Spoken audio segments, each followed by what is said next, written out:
Engine के लिए Google का इस्तेमाल करती है, चाइना आज भी बाइडू का इस्तेमाल कर रहा है। स्टडी किया तो मेरी बुद्धि चकरा गई।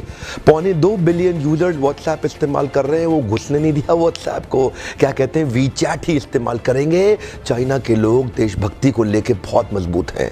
अपने देश के home grown online entrepreneur Jack Ma को सपोर्ट करने के लिए, अलीबाबा को बढ़ाने के लिए आज तक अमेजॉन को घुसने नहीं दिया इन लोगों ने चाइना में।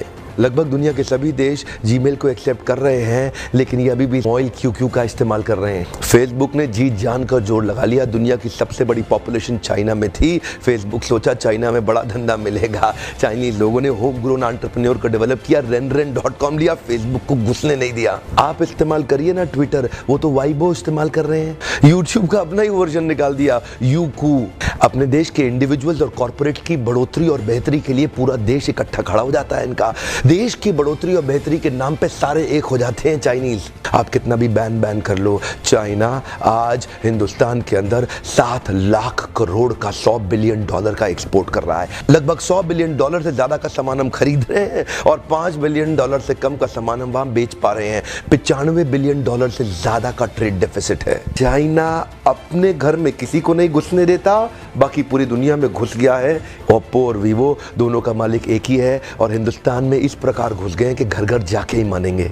Electronic goods, machinery, organic chemicals, iron and steel, transport equipment, medical pharma products, textile and yarn fabric, सब कुछ तो हम चाइना से लेने को तैयार हो गए हैं। अब ये जिम्मेदारी केवल हमारे देश की सरकार की नहीं रहेगी कि वो बॉर्डर पे लड़ती रहे। अब ये जिम्मेदारी हर भारतीय की हो गई है कि हम अपने व्यापारियों को उठाएं और मिल करके एक हो जाएं। देश की जनता को एक होना बहुत जरूरी है। अगर देश में खुशहाली आएगी तो फायदा सबका होगा। देश में खुशहाली आएगी तो फायदा सबका होगा। आज एक ऐसे व्यक्ति की बात करूंगा जिसके बारे में मैंने पढ़ा तो मेरी बुद्धि चकरा गई। मेजर ध्यानचंद, ये हॉकी के जादूगर माने जाते थे। इंडिया की टीम को हॉकी में वर्ल्ड कप में एज ए कैप्टन ये लीड कर रहे थे। जर्मनी ओलंपिक्स फाइनल अपने होम ग्राउंड के अंदर जर्मनी को जब रौंद दिया तो हिटलर वहां से चला गया। शाम को ध्यानचंद को अपने घर में बुला के पूछा, तुम एक्चुअली करते क्या हो हॉकी के अलावा? तो बोले, मैं लांस नायक सूबेदार, एक छोटा सा सिपाही भारत की आर्मी में हूँ। तो उसी समय जर्मनी के तानाशाह हिटलर ने उनसे कहा, सुनो एक काम करो, जर्मनी से हॉकी खेलना शुरू कर दो, मेरे देश में आ जाओ, तुम्हें आज ही एयरफील्ड मार्शल बना दूंगा। वैसे भी तुम अपने देश के अंदर तो लांस नायक सूबेदार,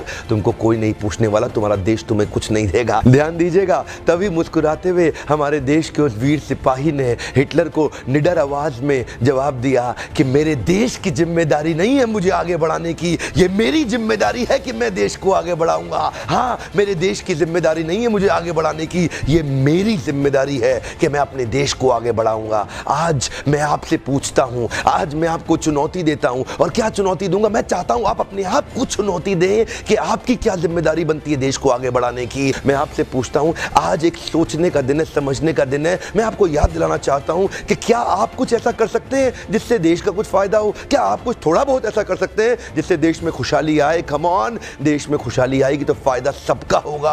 आज कम से कम कुछ छोटी सी पहल करिए और अभी लिखिए कि आप अपने देश के लिए क्या करना चाहते हैं। इस वीडियो को दूर दूर तक फैलाइए, पूरे भारत में फैलाइए, ताकि हम हर भारतीय को इंस्पायर कर सके अपने देश के लिए कुछ करना। इंटरनेशनल साजिश बहुत तेज चल रही है। हर देश का आदमी अपने देश की रक्षा और उसको बढ़ाने के लिए लगा हुआ है। आज मैं और आप क्या कर सकते हैं, एक सोचने का दिन है। अभी तक सब्सक्राइब नहीं किया, जरूर सब्सक्राइब कर लीजिए। बेल के नोटिफिकेशन आइकॉन को जरूर हिट कर दीजिएगा, सारे नोटिफिकेशन मिलते रहेंगे।